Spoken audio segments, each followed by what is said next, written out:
2, 3. Assalamualaikum warahmatullahi wabarakatuh. Perkenalkan saya sebagai moderator Dian Mutiara Putri.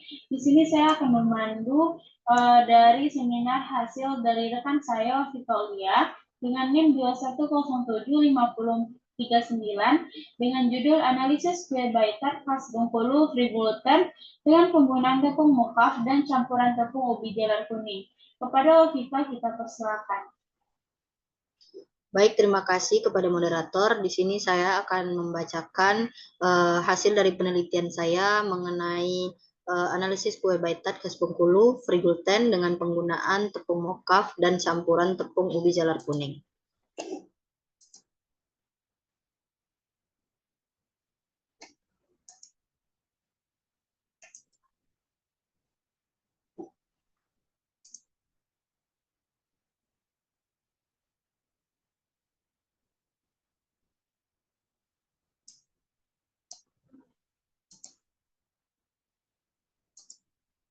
Baik, berdasarkan hasil penelitian yang telah saya lakukan melalui uji organoleptik, hasil analisis data dapat saya uraikan. Yang pertama mengenai deskripsi data penggunaan tepung mokaf dan campuran tepung ubi jalar kuning terhadap kualitas bentuk pada Baitat.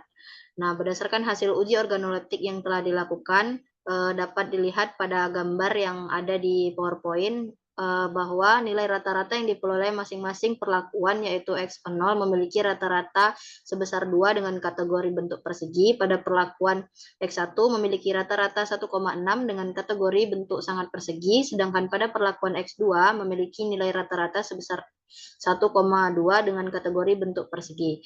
Hasil analisis statistik ini untuk kualitas bentuk seragam pada pembuatan Baitat dengan penggunaan tepung mokaf dan tepung ubi jalar kuning ini dapat dilihat pada tabel yang telah saya sajikan, sehingga dapat disimpulkan bahwa berdasarkan uji statistik data dari hasil penelitian diperoleh nilai F hitung sebesar 2,087 lebih besar dari F tabel pada taraf 5%, yaitu 4,45. Dengan demikian, HO ditolak H0 ditolak dan HA diterima karena tidak terdapat pengaruh yang signifikan atau pengaruh yang nyata dari penggunaan tepung mokaf dan campuran ubi jalar kuning terhadap kualitas bentuk yaitu persegi pada Baitat. Kemudian selanjutnya mengenai deskripsi dari warna Baitat, menurut hasil uji organoleptik dapat kita lihat pada tabel yang telah disajikan bahwa dapat dilihat rata-rata yang diperoleh masing-masing perlakuan, yaitu X0 memiliki rata-rata sebesar 2 dengan kategori warna kuning kecoklatan dan X1 memiliki rata-rata 2,2 dengan kategori warna kuning kecoklatan, sedangkan pada perlakuan X2 memiliki nilai rata-rata sebesar 4,6 dengan kategori warna kurang berwarna kuning kecoklatan.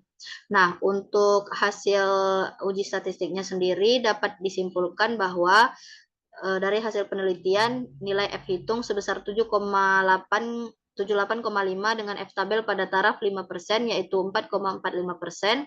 Dengan demikian HO-nya H0-nya ditolak dan HA diterima karena terdapat pengaruh yang nyata dari penelitian ini, sehingga terdapat pengaruh yang signifikan dari penggunaan tepung mokaf dan tepung ubi jalar kuning terhadap kualitas warna, yaitu kuning kecoklatan pada Baitat.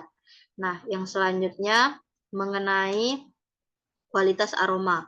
Dapat kita lihat pada tabel tersebut rata-rata dari setiap perlakuan, yaitu yang pertama X0 dengan rata-rata 2 dengan kategori harum dan X3 memiliki nilai rata-rata 2,2 dengan kategori aroma harum, sedangkan X2 memiliki nilai rata-rata sebesar 2,4 dengan kategori aroma juga harum. Nah, dari hasil ini dari hasil uji statistik yang telah dilakukan disimpulkan bahwa F hitung sebesar 1 lebih besar dari F tabel pada taraf 5%.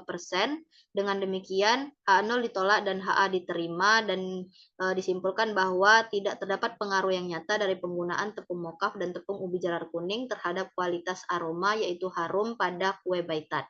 Selanjutnya mengenai deskripsi tekstur yaitu lembut dan padat pada kue Baitat.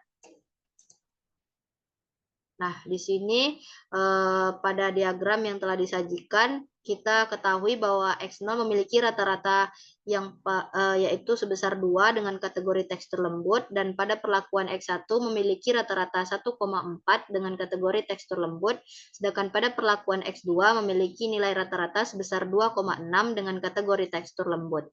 Dari hasil uji statistik disimpulkan bahwa diperoleh nilai F-hitung sebesar 3,857, yaitu lebih besar dari F-tabel pada taraf 5%. Dengan demikian, H0 ditolak dan HA diterima, dan dapat disimpulkan bahwa tidak terdapat pengaruh nyata dari penggunaan tepung mokaf dan tepung ubi jalar kuning terhadap tekstur lembut pada baitat. Selanjutnya untuk tekstur padat, dari rata-ratanya di sini di perlakuan X0 memiliki rata-rata sebesar 3 dengan kategori tekstur padat, dan perlakuan X1 memiliki nilai rata-rata 2,8 dengan kategori bentuk padat, sedangkan pada perlakuan X2 memiliki nilai rata-rata sebesar 2,4 dengan kategori bentuk padat. Hasil analisis ini jika diuji statistik dapat disimpulkan bahwa tidak terdapat pengaruh yang nyata dari penggunaan tepung mokaf dan tepung ubi jalar kuning terhadap kualitas tekstur padat pada baitat. Dan yang terakhir mengenai rasa, dapat kita lihat pada rata-rata setiap perlakuan. Yang pertama, perlakuan X0 memiliki rata-rata sebesar 2 dengan kategori rasa manis. Pada perlakuan X1 itu memiliki nilai rata-rata 2,4 dengan kategori rasa manis, dan X2 memiliki nilai rata-rata sebesar 2,2 dengan kategori manis. Berdasarkan uji statistik yang telah penulis lakukan, diperoleh F-hitung sebesar 0,3,75, lebih besar dari F-tabel pada taraf 5%. Dapat disimpulkan bahwa H0 ditolak dan HA diterima, sehingga tidak adanya pengaruh yang nyata dari penggunaan tepung mokaf dan campuran tepung ubi jalar kuning terhadap kualitas rasa, yaitu manis, pada pembuatan baitat. Nah, selanjutnya pada bab terakhir yaitu mengenai kesimpulan dan saran.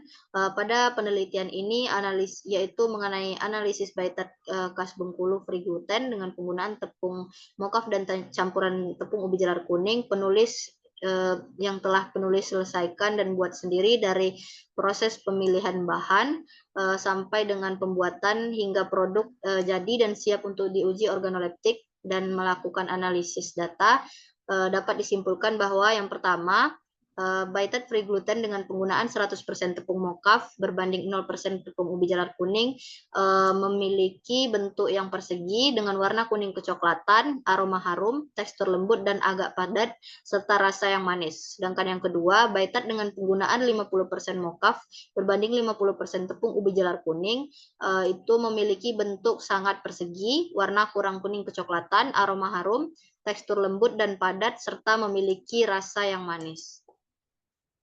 Untuk saran itu, setelah dilakukannya penelitian ini, penulis berharap yang pertama, pada saat pembuatan tepung mokaf dan tepung ubi jalar kuning, pilihlah kualitas ubi yang baik karena akan mempengaruhi hasil kue yang akan kita buat. Dan yang terakhir, penelitian ini sebaiknya dilakukan dengan beberapa pengulangan untuk mendapatkan hasil yang optimal.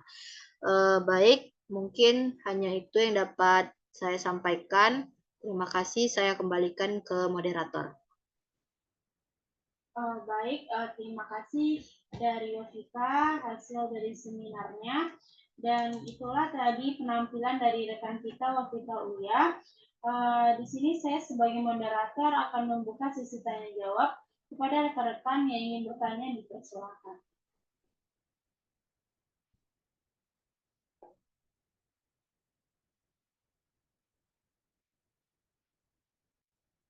Saya ulangi lagi, di sini saya akan membuka sesi tanya jawab untuk rekan-rekan semua. Apabila jika ingin bertanya, boleh raise hand atau dibuka unmute.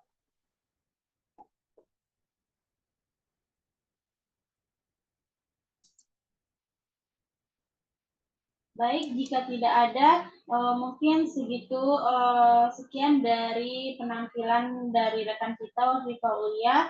Saya sebagai moderator pamit undur diri. Assalamualaikum warahmatullahi wabarakatuh.